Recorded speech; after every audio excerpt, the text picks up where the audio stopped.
내 인생의 기준이 뭐냐? 내가 사는 원칙이 뭐냐? 그런 문제에 대해서 오늘 말씀을 드리려고 합니다. 오늘 사무엘상 15장을 보았는데 하나님께서는 이스라엘의 초대 왕으로서 사울을 왕으로 삼은 다음에 그에게 첫 번째 과제를 부여하십니다. 왕으로 삼은 다음에 첫 번째 명령을 내리신 것입니다.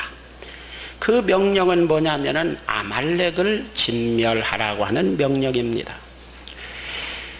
오늘 성경은 스스로가 왜 아말렉을 진멸해야 되느냐 그 문제에 대해서 해석을 설명을 붙였는데 그 이유를 설명했는데 애굽에서 나올 때 이스라엘 백성들이 모세의 인도를 받아서 애굽에서 나올 때 아말렉 민족들에게 우리가 저 가나안으로 하나님이 가라고 그래서 가는데 길을 좀 빌려주시고 우리가 당신네들의 그 땅을 밟고 좀 지나가야 가겠는데 좀 허락해 주시겠습니까? 그랬더니 이 아말렉 사람들이 길을 빌려주기는커녕 이스라엘 백성들을 미웃게 생각해서 잡아 죽이려고 했기 때문에 전쟁이 일어났습니다.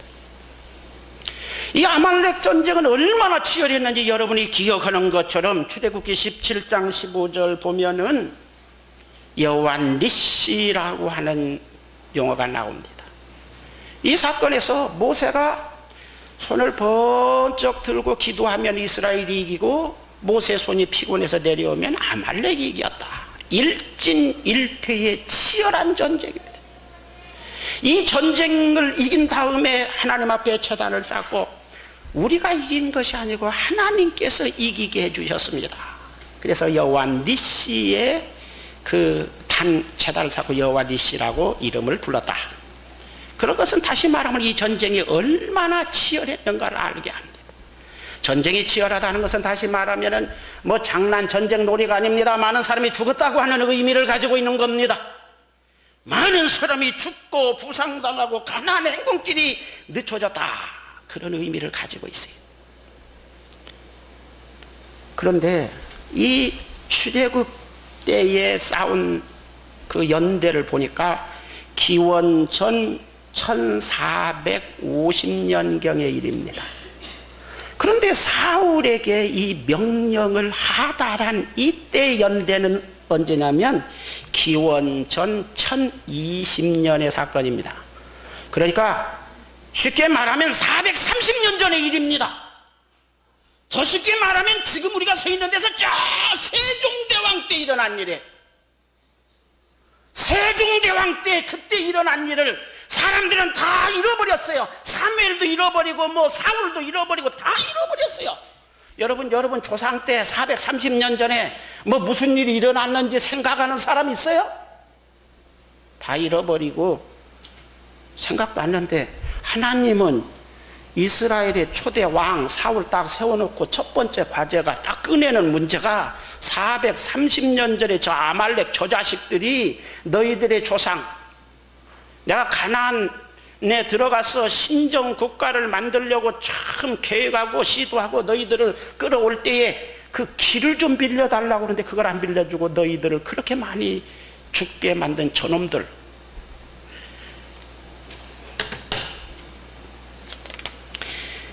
오늘 2절에 보면은 만군의 여호와께서 이같이 말씀하시기를 아말렉이 이스라엘에게 행한 일 곧 애굽에서 나올 때에 길에서 대적한 일을 내가 추억하노니.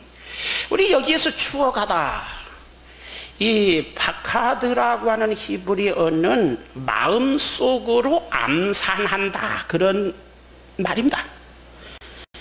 헤아리다 기억하다 그런 뜻도 있지만 마음속 깊이 말 안 해. 겉으로는 말 안 해.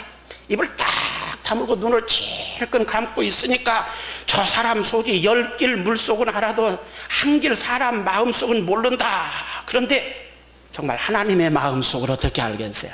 하나님 아무 말씀도 안 하고 지금까지 계시니까 뭐 다 잃어버렸어요. 그런데 하나님은 이스라엘 나라를 세우자마자 사울 왕, 초대 왕을 세우자마자 첫 번째 왕으로 할 일,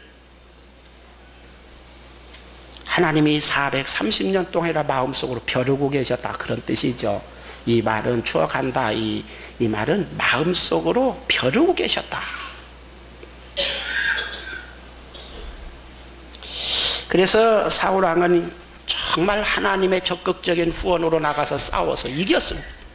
이 전쟁을 이겼어요. 완전한 승리입니다. 왕 아각을 사로잡아 왔으니까. 왕을 잡아왔어요.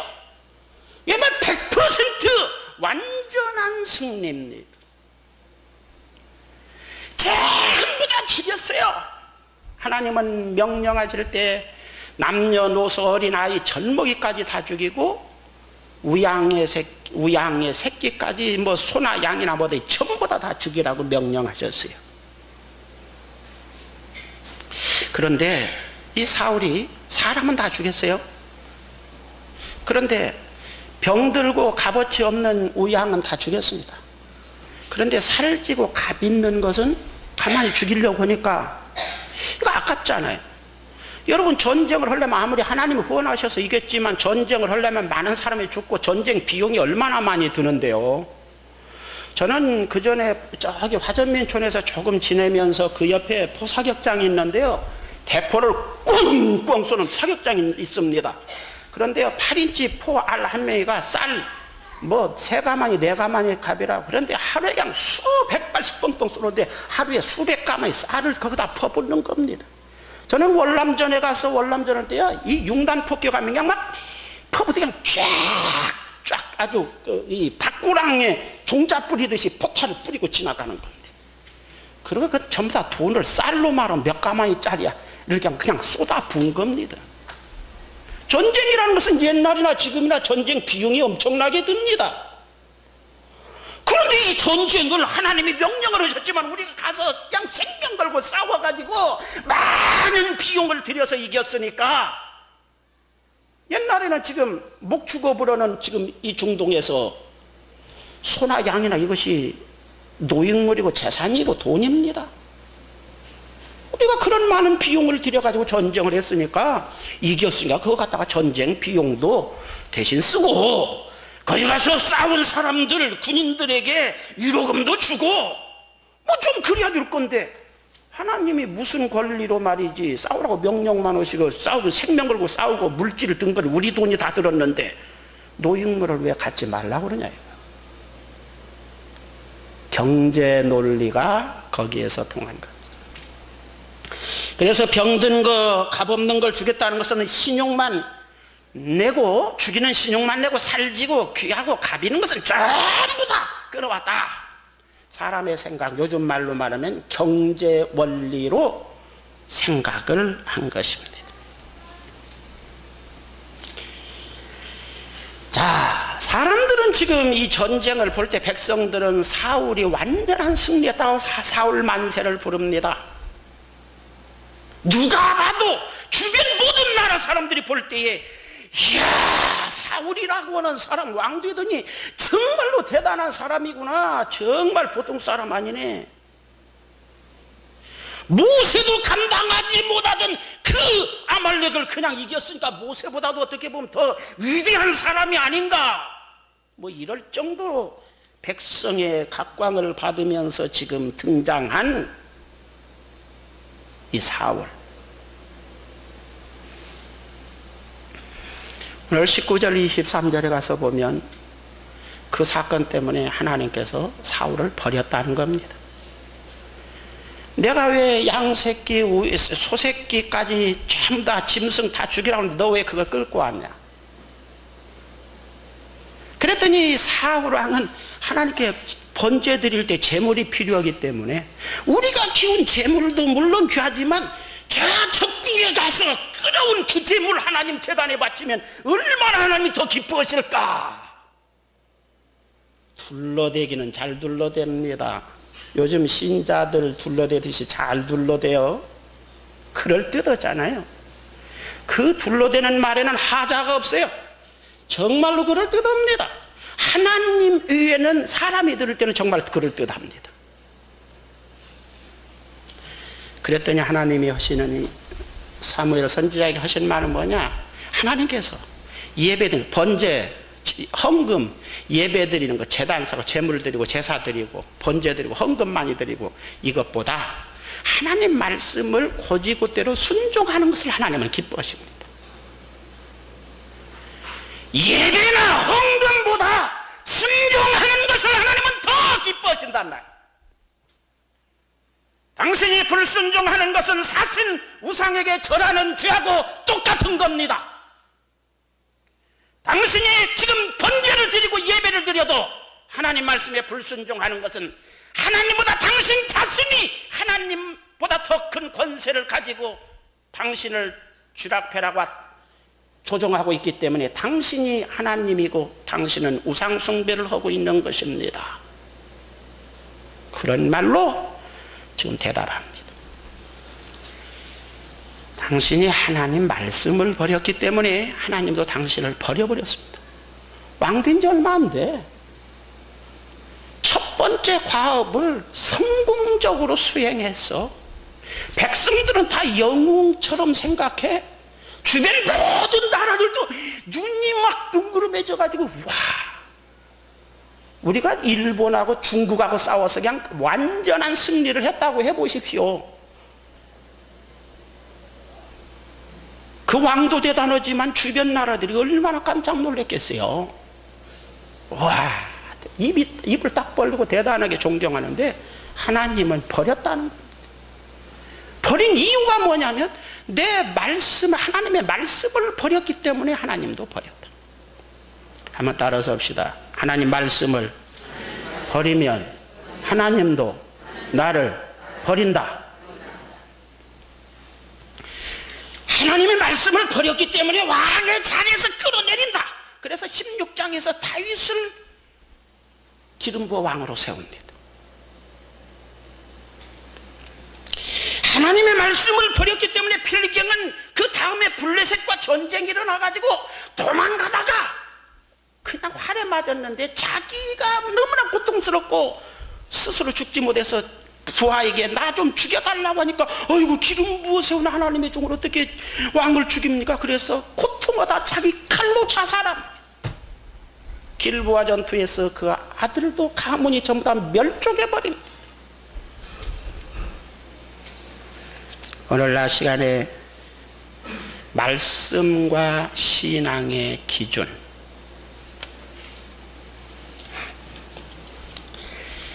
말씀을 아는 것이 하나님의 뜻을 아는 것입니다.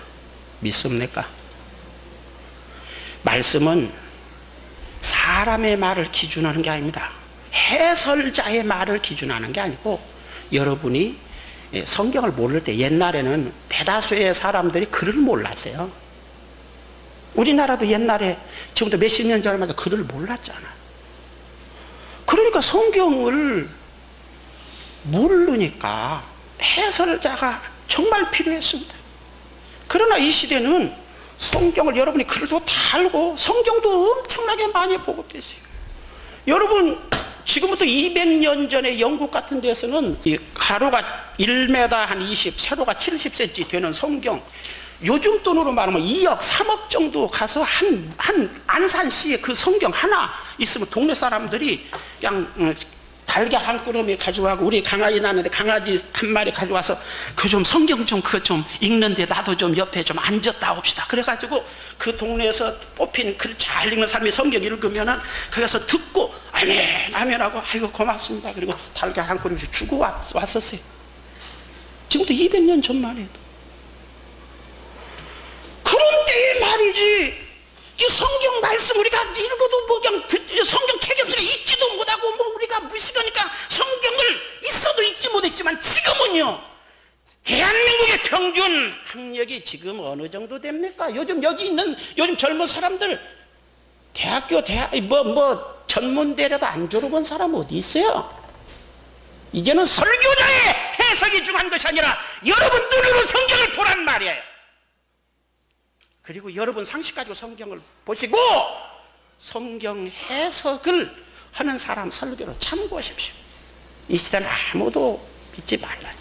왜냐? 경제가 제1의 논리로 통하는 시대에는 욕심이 작용하면 어떤 원칙도 다 구부러져서 해석되기 때문에 법정에서 재판하는 사람 얼마나 철저히 재판해야 돼요.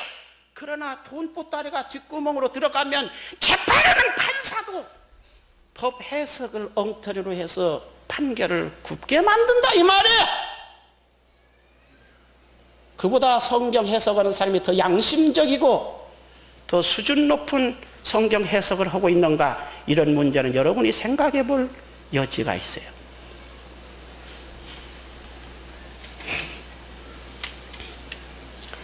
우상숭배는 뭡니까? 지금 현재 번제를 드리고 있어도 이건 우상숭배예요. 하나님의 이름으로 나가서 승리했어도 지금 하나님은 버리고 있는 거예요. 그걸 우리가 기억해야 돼요. 왕으로 어제 며칠 전에 높였어도 반드시 그 뒤에 바로 그냥 뒤에서 끌어내려버려요. 어제 축복하셔서 그냥 엄청난 재벌이 되게 하셨다가도 오늘 말씀을 버리는 순간 끌어내려버린다 이 말이에요. 여러분, 신앙생활은 하나님 말씀을 원칙으로 삼고 기준으로 삼고 거기에 맞춰서 하는 겁니다. 믿습니까? 모든 것은 원칙이 있어요. 우리나라에 물건 하나 사면은 KS 마크가 붙었나, 코리안 스탠다드. 우리나라 공업진흥청에 가면은 국가기관인데 표준국이 있다고 그래요. 나 안 가봤는데 사전을 보니까 표준국이 있더라. KS 마크가 뭔가 찾아봤어요. 이거 사전 찾아보세요. 표준국이 있는데 거기에 4개 과가 있답니다. 계량 표준, 무게나 부피나 거리를 재는 기계나 뭐 이런 것에 대한 표준, 화성 표준과 화학 제품과 섬유 제품의 표준을 정하는 과거예요. 기전 표준과 전자제품, 전기 제품을 만드는 그런 공산품에 대한 기준을 정하는 겁니다. 재료 표준, 모든 공산품을 만드는 재료와 원료의 그 함량이나 이런 것의 표준을 측정하고 검사하고 규정하는 그런 과가 있다. 그래서 우리나라 공업진흥국에 표준국이 있고 표준국에는 4개 과가 있다고 그럽니다. 거기에서 우리가 사용하는 모든 물건을 전부 다 이 재질에서부터서 기술에서부터서 이런 것을 다 규격을 전부 다 규칙을 만들어 가지고 거기에 맞으면 KS, 말하자면 국가에서 KS 말하자면 그 마크를 붙이도록 해가지고 어디서나 안심 없을 수 있도록 하는 거예요. 만약에 불이 났다 그러면요, 무전으로 불이 났다고 하면은 그 전기 줄을 무슨 KS 품인가 하면은 그래도 괜찮으지만 불량 이거 KS 비품 써가지고 불나면은 이 자식들이 이거 불량품 써가지고 불났잖아. 다른 데서 불났어도. 그래서 이 말하자면 물건 하나도 전부 다 어떤 규격이 있고 어떤 뭐가 기준이 있어요. 여러분이 보는 이 시계도요, 시간 규격과 시계 규격 표준이 있습니다. 표준 시계가 있어요. 표준 시계는요, 세계 표준 시계는 영국 그린위치 전분대에 있는 세슘 원자 시계라고 그래요. 10만 년에 1초 정도 틀린답니다. 그 10만 년 정도 살아봐야 1초 틀릴지 안 틀릴지. 우리나라도요, 1980년 8월 15일 광복절을 기해서 우리나라 기상청에 이 세슘 이 원자 시계를 들여다 놨어요. 그래서 이 시계 KBS나 이런 데서 뚜뚜뚜 그 하잖아요. 그거 표준 시계에서 딱 연결해 가지고 거기 딱 맞으면은 전자에서 자동으로 뚜뚜뚜 딱 이렇게 하도록 설치를 해 놓은 거예요. 그러니까 전송 과정에서 차이는 어떨는지 모르지만 그 시계 자체는 10만 년에 1초 뭐 그러니까 엄하게 전이죠. 그 다음에요, 시간도 표준 시간이 있어요. 영국 그린위치 천문대의 시간을 0시로 했을 때 우리나라는 9시간이 빠릅니다. 미국에 가면 그린위치 천문대에서 미국 위도나 이런 것에 맞추어서 말하면 정한 그 시간에 거기 맞추는 것이죠. 그래야지 전문대로 시간을 기준해가지고 빠르냐 느리냐 전부 다 그 기준 시계를 가지고 시계 보고 딱 오늘 몇 시인데요 이렇게 말하는 겁니다. 누나 없이 자기 마음대로 오늘 약속 내가 늦을 것 같아. 에이 시계 좀 돌려놔가지고 내 시계는 이거 아직 10시인데 그따위 소리 하지 못하도록 표준 시간과 시계를 가지고 지금 이야기를 한다 그 말이에요. 직업 분류도요 표준 직업 분류가 있어요. 우리는 그냥 여러분 이력서 쓸 때 직업 오면 아무렇게나 쓰잖아요. 뭐 은행에서 통장 개설할 때 직업 뭐냐, 카드 할 때 직업 뭐냐, 그거 어디 뭐 그냥 직업 쓰라는 말 하도 많죠. 인터넷에서 뭐 물건 하나만 뭐 카드나 뭐 이걸 직업 좀 다 써야 돼. 그 직업 분류도요 아무렇게 쓰는 거 아니에요. 1967년 UN 168차 총회 국제통계위원회에서 국제표준 직업분류를 제시했어요. 국제규격이 표준 규격이 있어. 거기에 맞춰서 직업 뭐냐? 그러면요 운소. 그런데 요즘 우리 인터넷을 보면 막 한 20가지 30가지 해가지고 뭐가 뭔지 모르는데 그 국제규격을 지금 모르고 하는 이야기들이잖아요. 우리가 기계를 잴 때도 그냥 뭐 이거 갖다 잽니다. 여러분 몇 년 전에 우리나라에서 주로 자 썼거든요. 30.3cm 한 자. 그랬더니요 자 쓰는 거 벌금 물도록 해가지고 강제로 전부 다 센티미터에 맞추기도 했죠. 그렇잖아요. 1795년에 프랑스에서 처음으로 이것을 옛날에 고대 로마에서 쓰던 겁니다. 1795년에 프랑스에서 다시 정비해가지고 쓰는 것을 1960년에 국제도량협회 총회에서 공연해가지고 세계가 지금도 쓰고 있는 건데 우리나라는 잘 이 잣대 가지고 30cm 그 옛날 쓰던 잣대 쓰니까 그거 국제 이거 사회에 안 맞는다 그래가지고 지금 맞은 거예요. 몸무게도 이거 표준 체중이 있어요.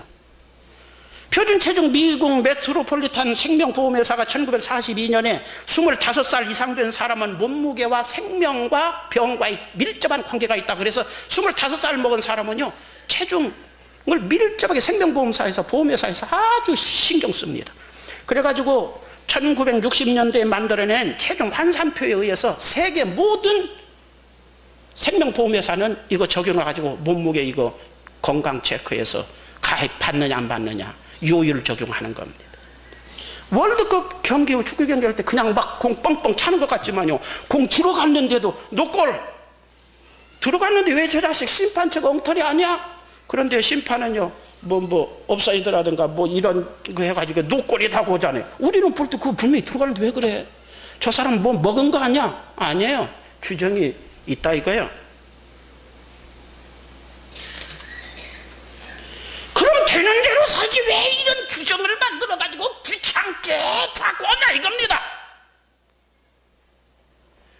여러분 길을 좀 갈래 내 차 가지고 내 맘대로 몰고 가도 빨간불 켰다 파란불 켰다 어떤 놈이 그런 걸 만들어놔가지고 길바닥에다 큐물 싹 그어놔가지고 넘어가면 그냥 벌금 물고 딱지 띄고 이 무슨 짓이야. 내 맘대로 좀 살게 돌아다니면서 살게 만들지.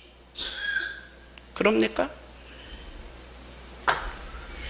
그것은 그렇게 해야 자기 자신도 안전하고 내 이익도 지키고 질서에 의해서 효율성도 높아진다 이거야. 여러분 전기줄을 만드는 사람이 아무렇게나 자기 이익 생각해서 장사꾼 만드는 사람이 아무렇게나 불량품 만들어가지고 거슴벌쩡한 데 갖다 써서 집 불나면은 어떻게 되겠어요? 도시가스 배관 이거 만드는데 엉터리로 아무렇게나 막 만들어가지고 거슴벌쩡한데 말이죠 갖다가 배관했는데 도시가스 펑펑 터져가지고 집 다 날라고 사람 죽으면 누가 책임질 거야? 사람이라는 것은 자기 이익만 생각하면 그냥 아주 그럴듯하게 이게 눈치고 아주 그냥 엉터리로 막 이거 하니까 이걸 규정한다 이겁니다.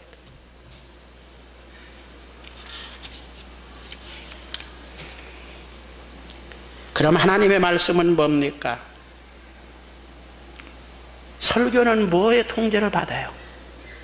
하나님 말씀의 규격에 맞아야죠.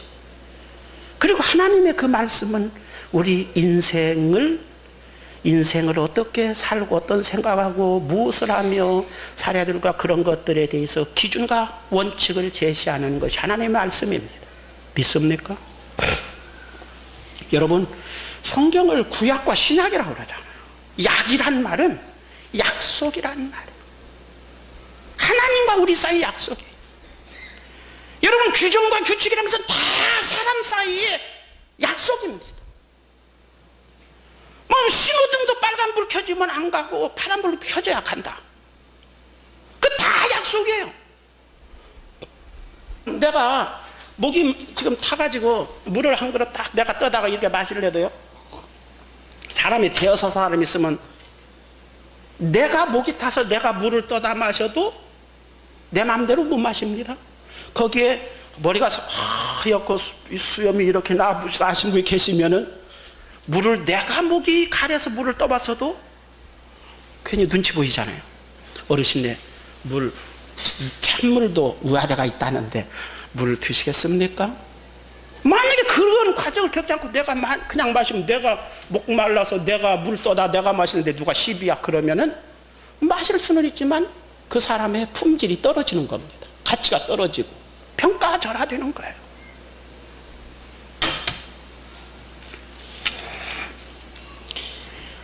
성경 66권 제일 마지막 장 마지막 절은 뭘로 됐느냐면은 계시록 22장 18절 19절에 내가 이 책의 예언의 말씀을 듣는 각인에게 증거하노니 만일 누구든지 이것들을 위해 더하면 하나님이 이 책에 기록된 재앙들을 그에게 더하실 것이요, 만일 누구든지 이 책의 예언의 말씀에서 제하여 버리면 하나님이 이 책에 기록된 생명나무와 및 거룩한 성에 참여함을 제하여 버리시리라. 그렇게 하고 너희들 내가 다시 온다, 너희들 조심해, 안녕, 그리고 끝납니다.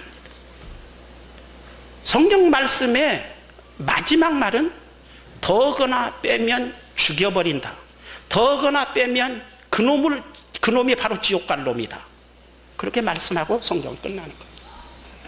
다짐입니다. 마지막. 여러분, 계약서 쓸 때 아주 중요한 건 뭐라 어떻게 해요?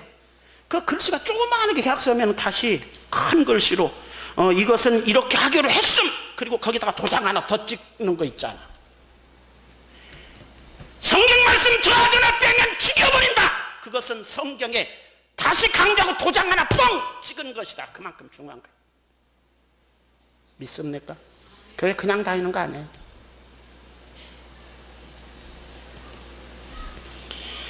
글에는요 두 가지 글이 있어요. 예술적인 것과 실용적인 글이 있습니다. 그림도 그렇습니다. 보십시오. 풍경화 같은 거, 그림 있죠? 풍경화 보면요, 동양 같은 거 안개가 뿌옇게 가지고 산도 제대로 희미해요. 제대로 보이지도 않고. 그 다음에요, 산 높이가 얼마인지도 잘 모르겠고요, 강의 넓이가 얼마인지 그런 거. 동양화 그림에서, 풍경화에서 산 높이가 얼마냐, 뭐 강 넓이, 그까짓 건 중요하지 않아요. 보는 사람이 감동을 먹느냐가 중요한 거야. 아, 그림 보고 참 나 감동했다, 이야 못 있네, 그것으로 족한 겁니다. 그러나 지도는 어떻습니까? 지도는요 뭐 아름다우냐, 물론 요즘 지도는 뭐 그냥 그 옆에다 나무도, 요즘 그 우리 학생들 이번에 수련회 가려고 지도 뭐 보니까요, 새로 나온 그 신문에 나온 지도 보니까 뭐 나무도 오고 뭐 별 요사스런 뭐 그림 막 했더라고요. 그건 치장이지 그 중요한 거 아니에요. 지도는 산의 높이가 정확히 몇 미터고, 강의 넓이는 얼마고, 깊이는 얼마고, 서울에서 부산 가면은 그 길이는, 거리는 얼마고, 정확한 그것이 지도의 생명이에요. 믿습니까? 글도 그래요. 예술적인 소설이나 시는 감동 주면 그것으로 좋은 거예요. 과장을 하든지 뭐 어떻게 하든지 간에, 끼미든지 뭐 어떻게 하든지 간에 읽는 사람에게 참 멋있네, 그 사람 정말 갑돌이와 갑순이가 정말 사랑에 너무나 멋있지. 사실이든 사실이 아니든 그런 건 중요한 것이 아니에요. 우리에게 감동을 주면, 정서를 순화시키고 감동을 주면 그것으로 좋은 거예요. 그러나 같은 글이라도요, 논문, 연구 논문, 재판장에서 판사가 이 판결 문서를 작성하는 판결문, 어른에게 사장에게 보고하는 보고서, 이런 것들은 정확해야 된다. 같은 글이래요. 여러분, 설교는 어디에 해당하다고 생각합니까? 감동을 주는 것으로 족한 예술성을 가진 소설이나 시입니까? 아니면 법정 판결문이나 정확한 연구 보고서와 같은 1.1익이라도 따지는 그런 정확성을 요구하는 겁니까? 설교는 어디에 해당하는 겁니까? 여러분, 감동 주는, 은혜 받았어. 그 은혜가 뭡니까? 여러분, 설교가 신자의 감각의 기준에서 글이 흘러갈 때 그 기독교는 타락하는 겁니다. 성경에 감동이 있어요.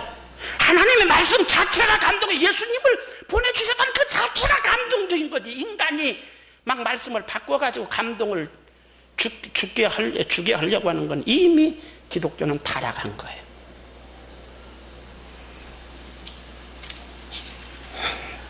갈라디아서 1장 10절에 내가 사람을 좋게 하랴 하나님께 좋게 하랴 사람들에게 기쁨을 구하랴. 내가 지금까지 사람의 기쁨을 구하는 것이었다면 그리스도의 종이 아니라. 여기서 좋게 한다, 페이도라고 하는 말은 우리가 믿음이란 말로도 사용하는 말입니다. 그런데 이 페이도란 말은 원래 사전적으로 말하면 상대편에게 설득당하여 절충하는 것, 환심을 사기 위해서 절충하는 것. 바울 사도는 말합니다. 내가 사람을 좋게 하랴. 우리말은 그러지만 내가 사람에게 환심을 사기 위해서 절충한 설교를 해야 되겠느냐, 이런 말이에요. 설교가 무엇이 설교입니까? 목사 입에서 나오면 설교입니까? 오늘 다시 본문으로 돌아갑니다. 사울이 분명히 하나님의 명령을 받아 싸워서 이겼어요. 하나님이 정하는 그 싸움을 싸웠어요. 이겼습니다. 사람들에게는 사울만서 이야, 어디에서 저런 인물이 나왔을까? 국제적인 인물이 되었습니다. 왜냐하면 모세도 감당하지 못하던 그 아말렉을 그냥 전부 다 왕까지 사로잡았으니까 얼마나 대단합니까? 중동에서 그 시대의 아말렉의 위상은 얼마나 대단한지 모릅니다. 그런데 그 아말렉을 그냥 왕까지 사로잡아왔으니 얼마나 대단해요. 그러나 하나님 편에서 싸우고 생명을 걸고 싸우고 많은 투자를 해서 싸우고 이겨서 지금 사람들에게는 각광을 받고 박수를 받아도 하나님은 버렸다.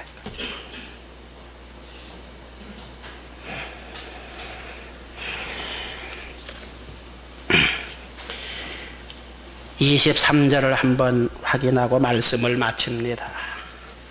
이는 거여가는 것은 사술의 죄와 같고 완고한 것은 사신우상에게 절하는 죄와 같음이라.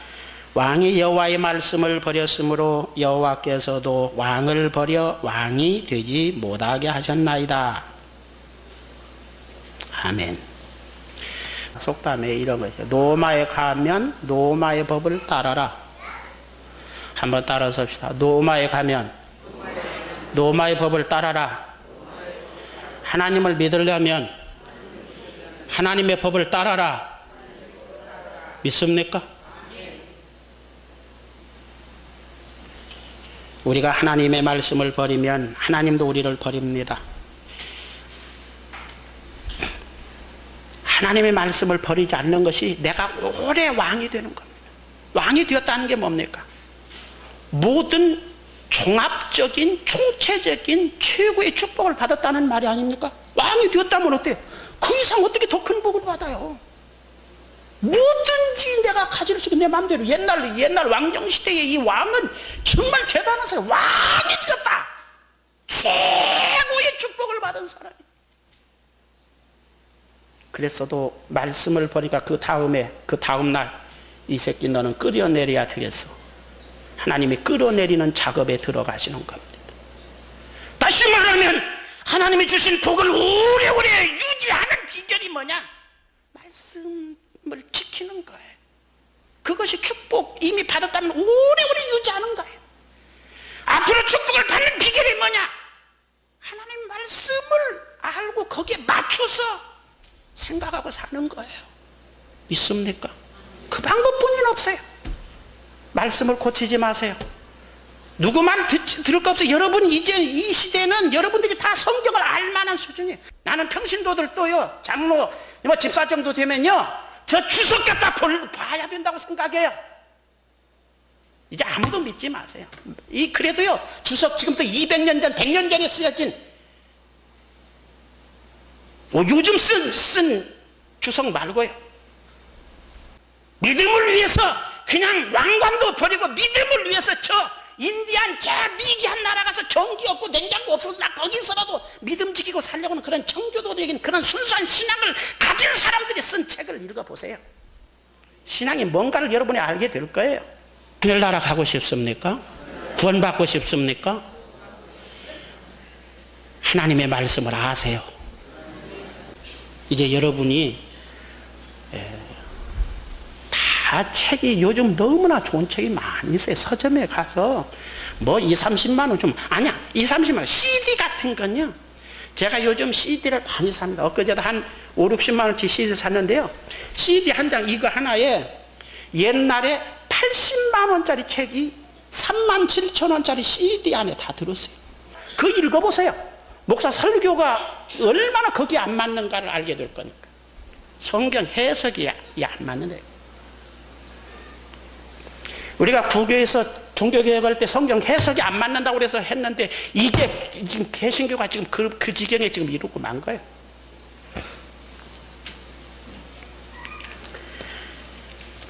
한번 다시 따라서 합시다. 로마에 가면 로마 법을, 한국에 오면 한국의 법을, 하늘나라 가려면 하나님의 법을 믿습니까? 여러분 마음대로 믿는 거 아니에요. 설교는 감동을 여러분에게 먹이는 것이 중요한 것이 아니라 정확한 하나님의 뜻을 전달하는 것이 설교자의 책무입니다. 지도책에 못 있는 그림 넣고 그 다음에 그림도 넣고 그런 건 액세서리고요, 정확하게 성경을 전달하는 것이 목사의 생명이에요. 알았습니까? 오늘 내 인생의 기준이 뭐냐, 내가 무엇을 원칙으로 삼고 살 건가, 그거 생각해 보십시오. 하나님의 말씀이잖아요. 말씀을 붙잡고 사는 것이 여러분 불편하지만 무시하면 끌어내립니다. 믿습니까? 기도합시다.